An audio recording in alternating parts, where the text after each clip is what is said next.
raconte. Christophe Ondelatte. Voici une histoire dont je suis certain que vous gardez un souvenir sans doute un peu confus. C'était en 2009 dans l'Essonne, au sud de Paris. L'enlèvement et l'assassinat d'une joggeuse qui s'appelait Marie-Christine Audot. Et cette histoire a marqué parce que elle a alimenté à l'époque le débat sur la récidive et que le président de la République, Nicolas Sarkozy, s'en est emparé. J'ai écrit cette histoire avec Thomas Audouard. Réalisation Céline Lebras. Europe 1, Christophe Ondelatte.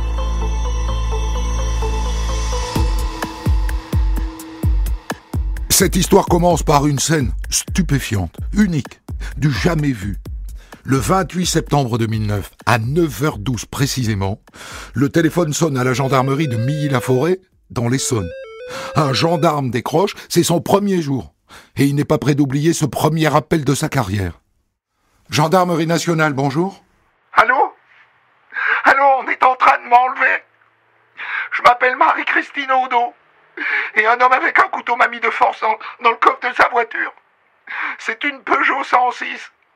Et dans son immatriculation, il y a les lettres L, K et M. J'étais en Ancy sur école, à côté de Milly-la-Forêt. La voiture s'arrête. Vite ! Aidez-moi ! Et là, le gendarme médusé entend au téléphone le bruit d'un coffre qui s'ouvre, d'un coup, et puis plus rien. La pression sur les épaules de ce jeune gendarme. Il court voir ses supérieurs. Il y a eu un enlèvement. Une femme qui s'appelle Marie-Christine Audot, H-O-D-E-A-U, je pense, mais j'en suis pas sûr. Elle vient de m'appeler depuis le coffre d'une voiture où elle était enfermée. On est tout près de Paris. C'est la section de recherche de Paris qui se met sur le coup. Immédiatement, 2 gendarmes foncent vers Milly-la-Forêt. Et puis on installe un PC à la gendarmerie du coin. Une équipe est mobilisée pour fouiller les bois alentours. Des chiens débarquent. Et très vite, la garde républicaine à cheval. Et finalement, un hélicoptère.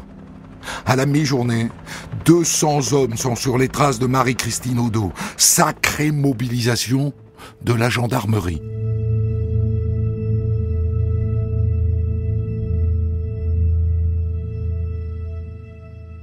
En attendant, elle a été identifiée, cette femme. Ça s'écrit bien avec un H, H-O-D-E-A-U. Une équipe de gendarmes débarque chez elle. Elle vit là avec sa mère. Et elle a bien disparu. Elle était en train de faire son footing. Et elle n'est pas revenue. Je commençais à m'inquiéter. Une joggeuse qui se fait enlever au cours de son footing. C'est un classique des affaires criminelles.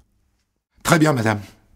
Est-ce que vous connaissez le parcours qu'emprunte votre fille quand elle va courir ? Est-ce qu'elle a des habitudes ?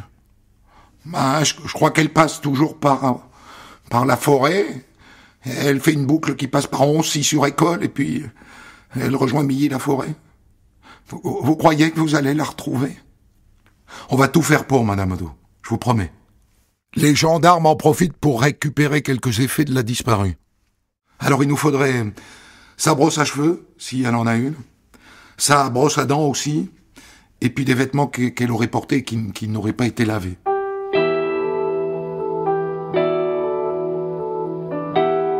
La brosse à dents et la brosse à cheveux, c'est pour récupérer son ADN. Et les vêtements, c'est pour son odeur, pour pouvoir les faire renifler à un chien. Ah, il nous faudrait une photo aussi.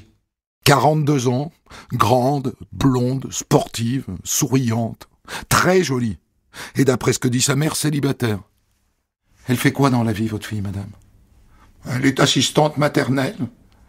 Elle garde des enfants chez elle, quoi. Et ce matin, avant d'aller courir, vous savez ce qu'elle a fait ?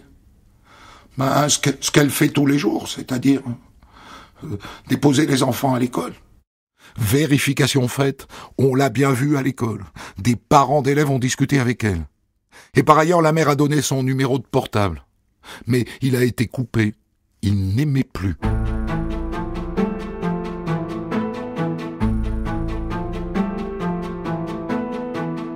Au PC, à la gendarmerie, on s'est mis à la recherche de la voiture, c'est-à-dire la Peugeot 106, dont Marie-Christine Audot a donné l'immatriculation, ou plutôt un bout de l'immatriculation. Bon, elle a dit L, K et M. Regarde si ça colle avec une Peugeot 106. Négatif. Zut, dans la panique, elle n'a pas dû noter les bonnes lettres. Essaye en inversant les lettres. MKL ou LMK ou KLM. C'est bon, j'ai quelque chose. Une Peugeot 106 avec les lettres KLM. Bingo!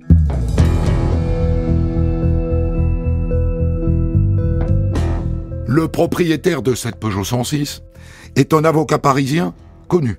Il habite dans le très chic 16e arrondissement et a priori, il n'a pas du tout le profil d'un ravisseur de joggeuse. Mais on ne sait jamais. Une équipe de gendarmes fonce à son cabinet. La stratégie des gendarmes est de poser des questions sans dire pourquoi ils sont là. Vous nous confirmez, monsieur, que vous êtes bien le propriétaire de cette Peugeot 106 ? Ah oui. Oui, je vous le confirme. Mais pourquoi me posez-vous cette question ? Ce véhicule, monsieur, est-ce qu'il est garé en bas de chez vous ? Mais pourquoi vous voulez savoir ça au juste ? Monsieur, le véhicule dont vous êtes propriétaire est impliqué dans un fait grave. D'accord. Eh bien, écoutez, cette voiture est celle de ma résidence secondaire. Elle est à Échilleuse, dans le Loiret. Donc, elle est dans le Loiret. Et elle n'est pas à Paris. Vous savez si on vous l'a volée ? Ah mais non, j'en sais rien. Comment voulez-vous que je sache ? Est-ce que quelqu'un d'autre que vous a l'habitude de l'utiliser ? Enfin, c'est agaçant, toutes ces questions. Oui, de temps en temps. Les gardiens qui s'occupent de la maison. Et ils s'appellent comment, ces gardiens, monsieur ? Dacruz. C'est le couple Dacruz. Ça vous va ?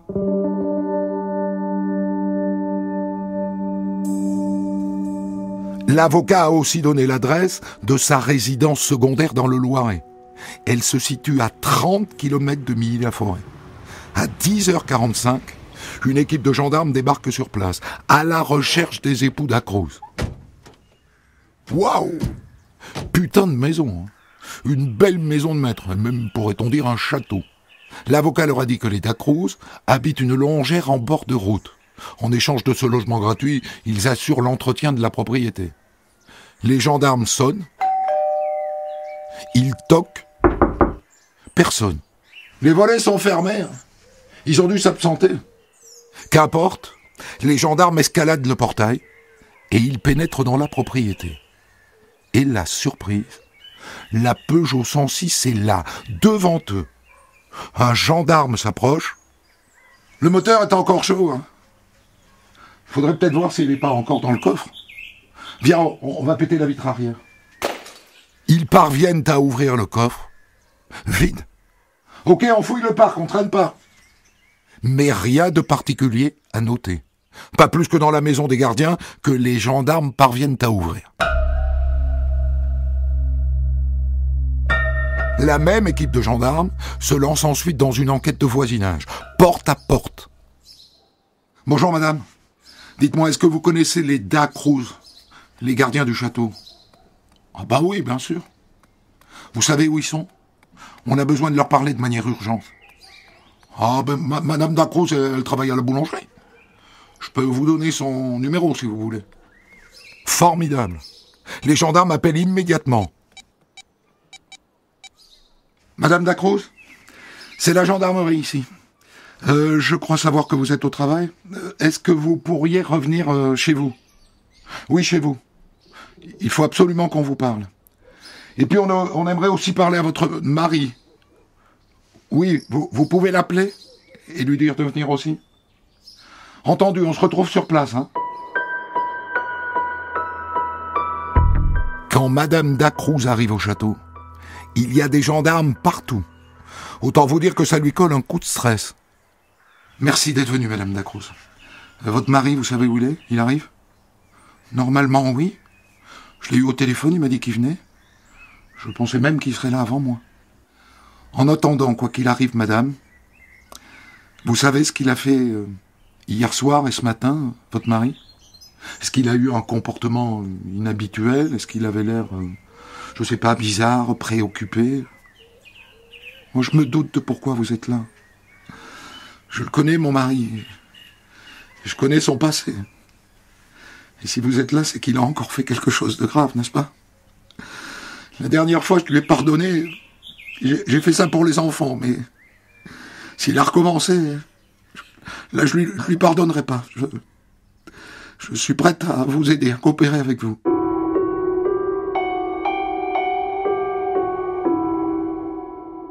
Salut, tu peux passer un nom au fichier, s'il te plaît? Manuel da Cruz, avec un Z. Je pense qu'il a fait de la prison. Affirmatif. Il a été condamné à 11 ans de réclusion criminelle pour des faits de séquestration et de viol d'une jeune femme. Renseignement pris, Manuel da Cruz a 47 ans. Il est sorti de prison il y a 1 an. Il a travaillé quelque temps, mais il vient d'être licencié. Il ne lui reste plus que ce statut de gardien au matou-fer au château. Sa femme dit que c'est un père de famille autoritaire. Lui, il fonctionne un peu à l'ancienne. C'est le patriarche, vous voyez.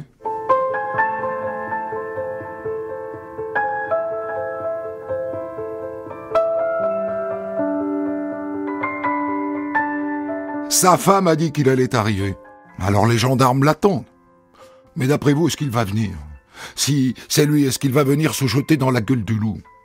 Et puis s'il vient, en voyant tous ces gendarmes, il va se calter en courant. Donc pas la peine de l'attendre, Marie-Christine a disparu, l'urgence maintenant c'est de la retrouver, vite, et si possible vivante. Alors qu'est-ce qu'on sait sur ce Manuel da Cruz? D'après ce fichier, il aurait une BMW. Dis, tu peux prévenir le dispositif aérien? Le suspect a une BMW.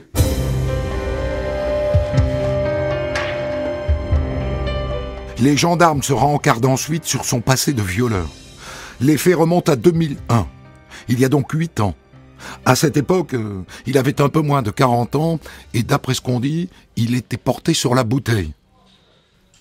Bon, voilà ce que j'ai pu réunir. Un jour, une jeune femme, une voisine de 13 ans, se présente chez lui. Elle s'appelle Morgane.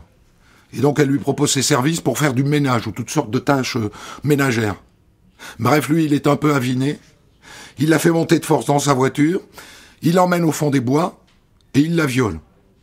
Alors on a les déclarations de la gamine à l'époque, elle a raconté qu'elle a eu l'impression qu'il voulait la tuer et qu'il a fallu qu'elle lui parle longtemps pour le raisonner et obtenir qu'il la relâche.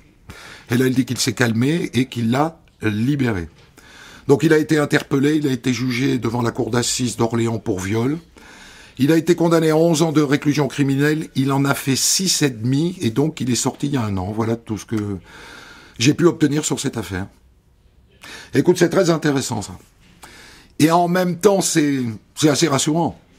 Il a libéré sa victime à l'époque, donc c'est pas un tueur. Et donc à cette heure-ci, il paraît clair à 99% qu'il a violé Marie-Christine Odo. Faut pas se faire d'illusions. Mais il n'est pas certain qu'il l'ait tué. Ça nous laisse un peu d'espoir.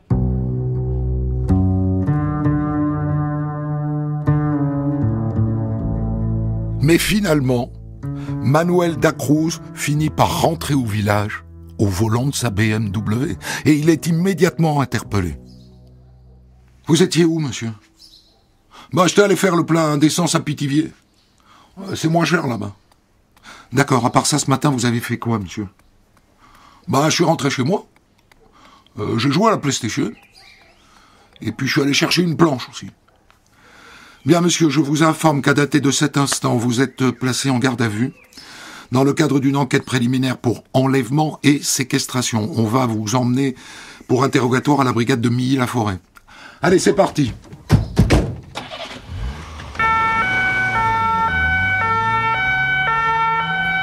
Et voilà Manuel da Cruz face aux gendarmes qui vont le cuisiner. Il faut faire vite. Il y a urgence. Si Marie-Christine est encore vivante, il faut la localiser et vite. Mais d'entrée, les gendarmes voient bien qu'il ne va pas craquer tout de suite. Il a le visage fermé, le regard sombre. On sent de la violence en lui. Il n'a pas du tout la tronche d'un homme prêt à collaborer. Bien, monsieur, nous allons commencer par effectuer des prélèvements. ADN, empreinte digitale, et puis vous prenez aussi de l'ADN qu'il pourrait avoir sur ses mains par tamponnage.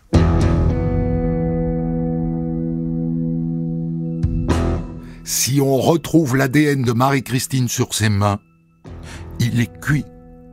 En revanche, pour l'instant, il n'y a pas grand-chose contre lui, si ce n'est la voiture, la 106. Sauf qu'on ne l'a pas arrêté au volant de cette voiture. Il pourra toujours dire que quelqu'un d'autre l'a volé.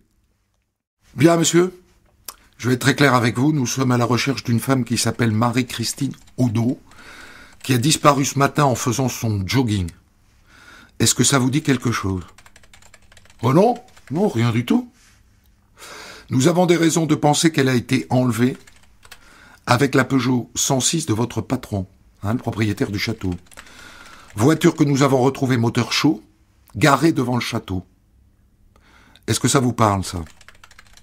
Je comprends rien à ce que vous me dites. Moi, j'ai rien à voir avec tout ça, moi. D'après ce que nous dit le propriétaire de la voiture, monsieur, les clés de la 106 étaient accrochées dans le château, et pour y accéder, il fallait avoir les clés du château et le code de l'alarme. Il nous dit qu'en dehors de lui, de vous et de votre femme, personne n'a les clés et personne n'a le code. Alors nous écartons votre femme pour des raisons que nous n'avons pas à vous expliquer. Il ne nous reste plus que vous, monsieur. Alors je vous repose la question. Avez-vous, oui ou non, emprunté ce matin la Peugeot 106 de votre patron? Mais non, moi j'ai rien à voir avec tout ça. Nous avons, monsieur, le témoignage d'un habitant du village. Il dit que ce matin à 8 heures, il vous a vu au volant de cette Peugeot 106. Il dit même qu'il a été surpris parce que vous ne la conduisiez jamais. Et que par ailleurs, il est assez rare que vous partiez de chez vous aussitôt. Alors je vous repose la question, monsieur, avez-vous emprunté cette voiture?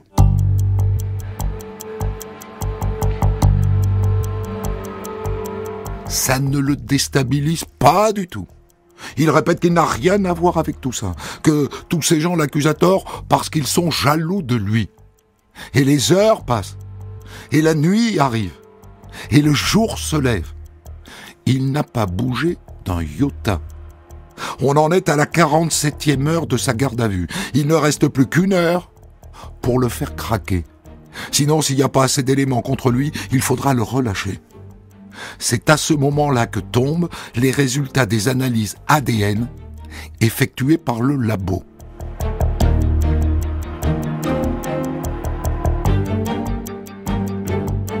C'est bon, les gars, il est cuit. Sur sa main gauche, le labo a détecté son propre ADN, normal, mais aussi celui de Marie-Christine Odo.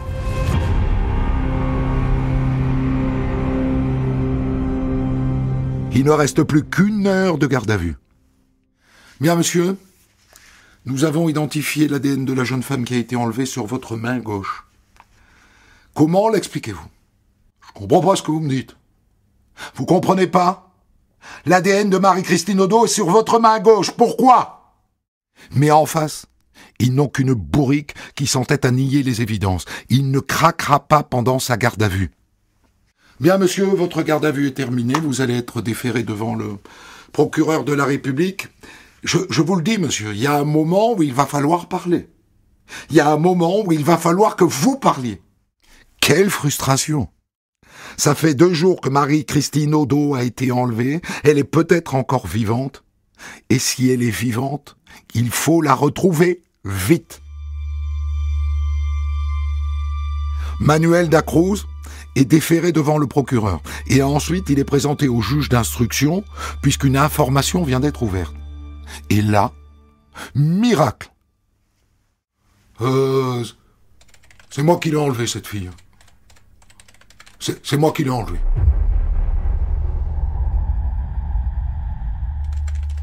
Elle est vivante ou morte? Pas de réponse à cette question. Le juge lui présente alors une carte. Il veut bien indiquer où elle est. Elle est ici, là. Et elle est dans ce bois. À Boissy-aux-Cailles. Le juge informe immédiatement les gendarmes. Elle serait dans un bois à Boissy-aux-Cailles. Oui, en Seine-et-Marne. Le bois en question n'est pas bien grand. Il fait 100 mètres sur 300. Les gendarmes se mettent à fouiller avec des chiens. C'est pas facile. Il y a des ronces partout et la nuit est en train de tomber. Et soudain... C'est bon, je l'ai. Elle est vivante? Négatif, elle est décédée.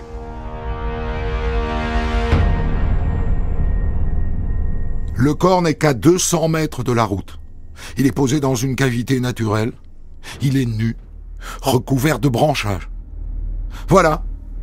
Ils ne sont pas arrivés à sauver Marie-Christine, c'est rageant. Et c'est Manuel Dacruz qui l'a tué, évidemment.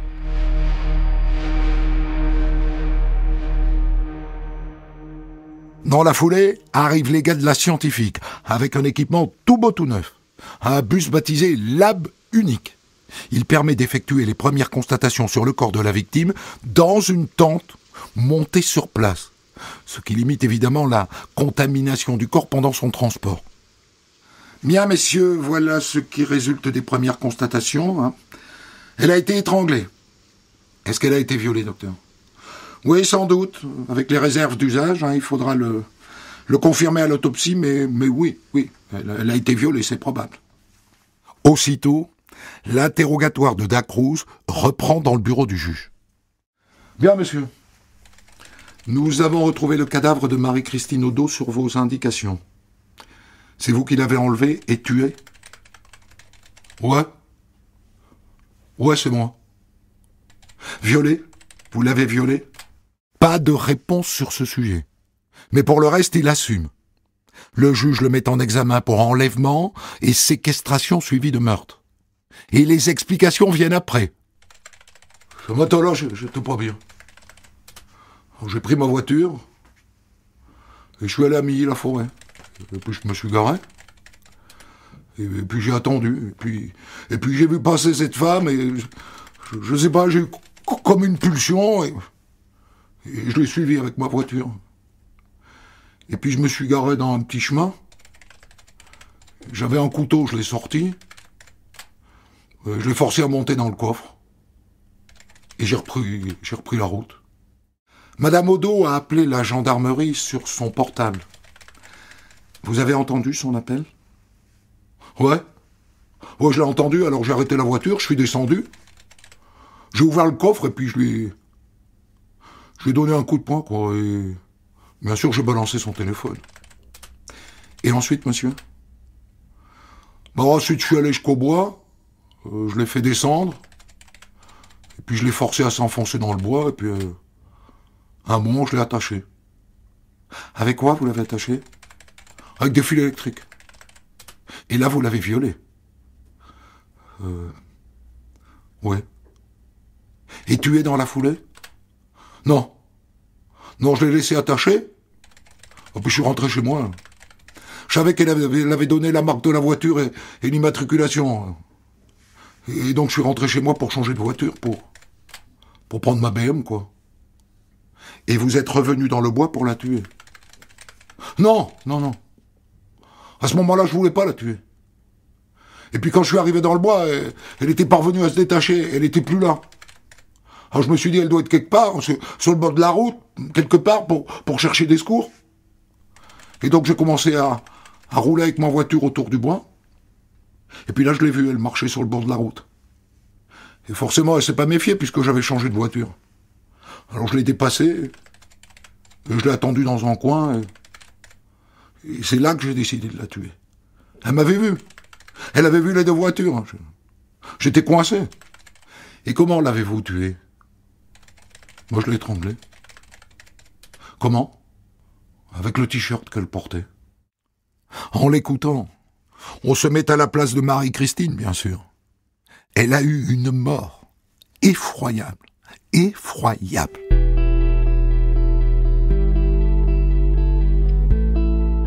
Les obsèques de Marie-Christine Odo ont lieu 9 jours après le meurtre, en l'église Notre-Dame de l'Assomption de Milly-la-Forêt.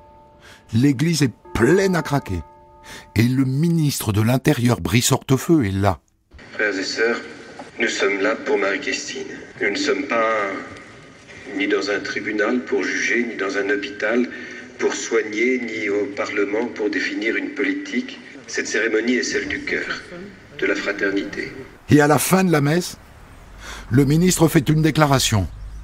Je suis venu exprimer au nom du président de la République, au nom du gouvernement tout entier, l'émotion qui est la nôtre. Et partager la douleur avec la famille. Et dans la foulée, il critique vertement les juges d'application des peines. car Manuel Ribeiro da Cruz est un récidiviste qu'on a laissé ressortir, avant la fin de sa peine.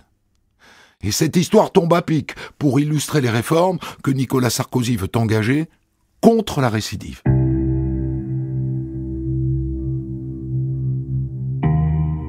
Finalement, le juge a décidé de changer le motif de mise en examen de Manuel da Cruz. Jusqu'ici, on parlait de meurtre. Désormais, il veut qu'on parle d'assassinat. Il pense qu'il a prémédité son geste.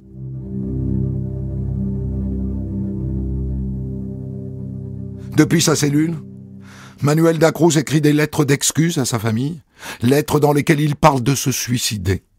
Et il passe à l'acte fin novembre. Il avale des médicaments dans sa cellule. Il est sauvé de justesse. On va pouvoir le juger.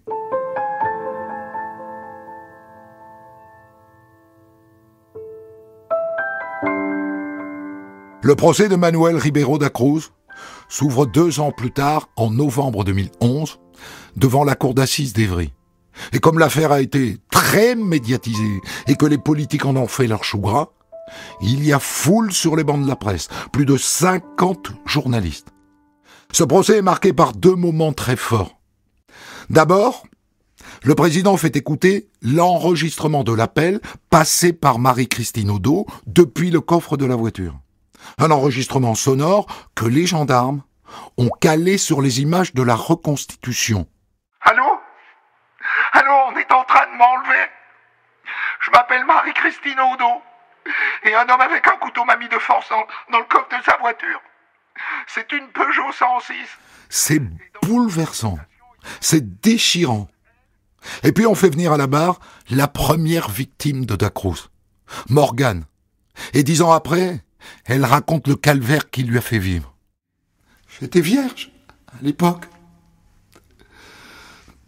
J'avais 13 ans. Ça a été très dur pour moi de me reconstruire. D'autant plus que je savais qu'il allait recommencer. Je savais qu'il allait recommencer. Que voulez-vous que plaide l'avocat de da Cruz après ça ? Il fait ce qu'il peut. Il fait le métier. Monsieur da Cruz réagit davantage à des pulsions qu'il ne réfléchit. Il serait peut-être plus inquiétant s'il était plus intelligent.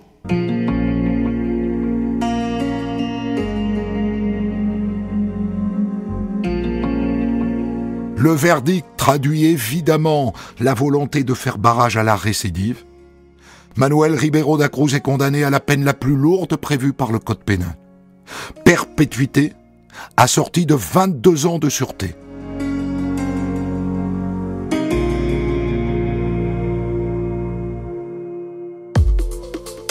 Des centaines d'histoires disponibles sur vos plateformes d'écoute et sur europe1.fr.